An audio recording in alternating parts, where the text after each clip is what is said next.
ఉద్యోగుల సంక్షేమం ధార్మిక ప్రచారంలో వెనుకడుగు వేసేది లేదని టీటీడీ ధర్మకర్తల మండలి అధ్యక్షులు శ్రీ భూమన కరుణాకర్ రెడ్డి స్పష్టం చేశారు.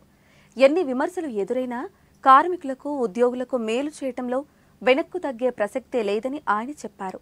టీటీడీ ఉద్యోగులకు ఇంటి పట్టాల పంపిణీ పండుగ కార్యక్రమం గురువారం ఉదయం తిరుపతి మహతి ఆడిటోరియంలో వేడుకగా జరిగింది. టీటీడీ ఉద్యోగులకు ఇంటి పట్టాల పంపిణీ కార్యక్రమానికి ముఖ్య అతిథిగా విచ్చేసిన శ్రీ కరుణాకర్ రెడ్డి మాట్లాడుతూ వేలాది మంది ఉద్యోగులకు తన చేతుల మీదుగా ఇంటి స్థలాలు పంపిణీ చేయటం ఎంతో ఆనందం కలిగించిందన్నారు. తన జీవితంలో ఇది మహాదానందకం కలిగించిన రోజని ఆయన చెప్పారు. 17 సంవత్సరాల క్రితం తాను టీటీడీ చైర్మన్గా ఉన్న సమయంలో అప్పటి ముఖ్యమంత్రి శ్రీ వైఎస్ రాజశేఖర రెడ్డిని కలిసి ఉద్యోగుల ఇళ్ల స్థలాల విషయమై చర్చించినట్లు చెప్పారు. తన ఒత్తిడి వల్లే ఉద్యోగులకు ఇంటి స్థలాలు మంజూరు చేసినట్టు 2009లో శ్రీ వైఎస్ రాజశేఖర రెడ్డి ఇదే వేదిక మీద తెలియజేశారని ఆయన గుర్తు చేశారు.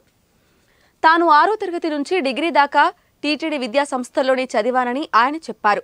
ఉద్యోగుల న్యాయమైన కోరికలు తన ద్వారా సాధించే రోజు రావాలనే కోరిక సాకారమైనందుకు ఆనందంగా ఉందన్నారు. ఉద్యోగులందరికీ ఇంటి స్థలాలు ఇప్పించే విషయం గురించి ముఖ్యమంత్రి జగన్మోహన్ రెడ్డిని తాను సంప్రదించినప్పుడు ఆయన ఉద్యోగులందరికీ ఉచితంగా ఇంటి స్థలాలు ఇద్దామని చెప్పారన్నారు. అయితే చట్ట ప్రకారం ఇందులో కొన్ని ఇబ్బందులు ఎదురవుతున్న కారణంగానే నామమాత్రపు ధరతో ఉద్యోగులకు, రిటైర్డ్ ఉద్యోగులందరికీ కూడా ఇంటి స్థలాలు మంజూరు చేయడానికి ముఖ్యమంత్రి అంగీకరించారన్నారు. ఈ కార్యక్రమాన్ని సాకారం చేయటంలో ఈవో శ్రీ ధర్మారెడ్డి, జిల్లా కలెక్టర్ శ్రీ వెంకటరమణారెడ్డి, జేఈఓలు శ్రీమతి సదా భార్గవి, శ్రీ వీరబ్రహ్మం, ఇతర కార్యనిర్వాహక వర్గం తనకు చేదోడు వాదోడుగా ఉండి ముందుకు నడిపించారని చైర్మన్ అభినందించారు. పాగాలి వద్ద 350 ఎకరాల భూమి టీటీడీకి ఇవ్వడంలో జిల్లా కలెక్టర్ వెంకటరమణారెడ్డి కృషి కూడా అభినందనీయమన్నారు.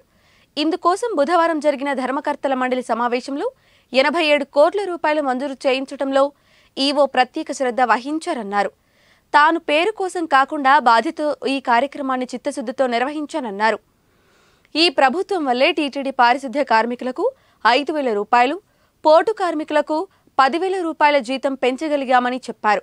అలాగే వాహనం బేరర్లు, ఉగ్రాణం కార్మికులకు కూడా స్కిల్డ్ లేబర్గా గుర్తించి వారికి కూడా జీతాలు పెంచగలిగే ఏర్పాటు చేయగలిగామన్నారు. ఉద్యోగులు తనను శాసనసభ్యుడిగా కాకుండా మీలో ఒకరిగా చూపిస్తున్న ప్రేమను కలకాలం గుండెలో దాచుకుంటారని చెప్పారు. ఉద్యోగుల సంక్షేమం కోసం ప్రభుత్వం చేస్తున్న సేవను గుర్తుంచుకోవాలన్నారు. పాలక మండలి నుంచి కింది స్థాయి ఉద్యోగులందరూ కూడా శ్రీ వెంకటేశ్వర స్వామి దయతోనే ఇక్కడ ఉన్నామనే విషయాన్ని గుర్తించి భక్తులకు మెరుగైన సేవలు అందించాలని ఆయన పిలుపునిచ్చారు. ఈవో శ్రీ ఏవి ధర్మారెడ్డి మాట్లాడుతూ అప్పటి ముఖ్యమంత్రి doctor YS Rajasekhara Reddy TTD ఉద్యోగులకు ఇంటి స్థలాలు మంజూరు చేసేలా ఉత్తర్వులు ఇచ్చారని చెప్పారు. ప్రస్తుత ప్రభుత్వ హయాంలో టీటీడీ ఉద్యోగులకు ఇంటి స్థలాల కోసం 210 కోట్ల రూపాయల ఉద్యోగుల తరఫున చెల్లించడం చారిత్రాత్మకమని ఆయన చెప్పారు. పాగాలి వద్ద 350 ఎకరాలు త్వరలోనే స్వాధీనం చేసుకుని జనవరి చివరి నాటికి టీటీడీలో పనిచేస్తున్న ప్రతి ఉద్యోగికి ఇంటి స్థలం ఇప్పించే ఏర్పాటు చేస్తామని చెప్పారు. ముఖ్యమంత్రి ధర్మకర్తల మండలి అధ్యక్షులు సహృదయంతో టీటీడీ ఉద్యోగులకు ఎంతో లబ్ధి కలిగిందని ఆయన అన్నారు. వడమాలపేట దగ్గర ప్రస్తుతం ఉద్యోగులకు ఇస్తున్న ఇంటి స్థలం మార్కెట్ విలువ 40 లక్షల రూపాయలకు చేరుకుందని ఆయన చెప్పారు. ఉద్యోగులు భక్తుల సేవే ముఖ్యంగా పనిచేయాలన్నారు.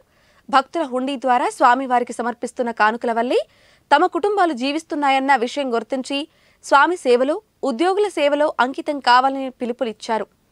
వైకుంఠ ద్వార దర్శనం 10 రోజుల్లో ఎప్పుడు చేసుకున్నా ఒకటే ఫలితం లభిస్తుందనే విషయం ఉద్యోగులు గుర్తించి వైకుంఠ ఏకాదశి, ద్వాదశి నాడు భక్తుల కోసం సేవ చేసి 3వ రోజు నుంచి 10వ రోజు దాకా ఉద్యోగులు, వారి కుటుంబ సభ్యులు వైకుంఠ ద్వార దర్శనం చేసుకోవాలని ఆయన కోరారు. ఈ విధానం కొనసాగించేలా కృషి చేయాలని ఉద్యోగులకు ఆయన పిలుపునిచ్చారు. ఉద్యోగుల సంక్షేమం కోసం టీటీడీ అత్యంత ప్రాధాన్యమిస్తుందని చెప్పారు. ఇందులో భాగంగానే 800 అప్పిళ్లను కొత్త బోర్డు వచ్చాక పరిష్కరించామని, భవిష్యత్తులో డీఏ కేసులు లేకుండా ఉండేలా ఉద్యోగులు పనిచేయాలని కోరారు. అనంతరం సీనియర్ అధికారుల సంఘం తరపున TTD PRO doctor T Ravi, పలువురు ఉద్యోగులు ప్రసంగించారు. ఆ తర్వాత టీటీడీ చైర్మన్ ఈవో చేతుల మీదుగా ఉద్యోగులకు ఇంటి పట్టాలు పంపిణీ కార్యక్రమం జరిగింది. ఈ కార్యక్రమంలో జేఈఓలు, సివిఎస్ఓ, ఇతర అధికారులు పాల్గొన్నారు.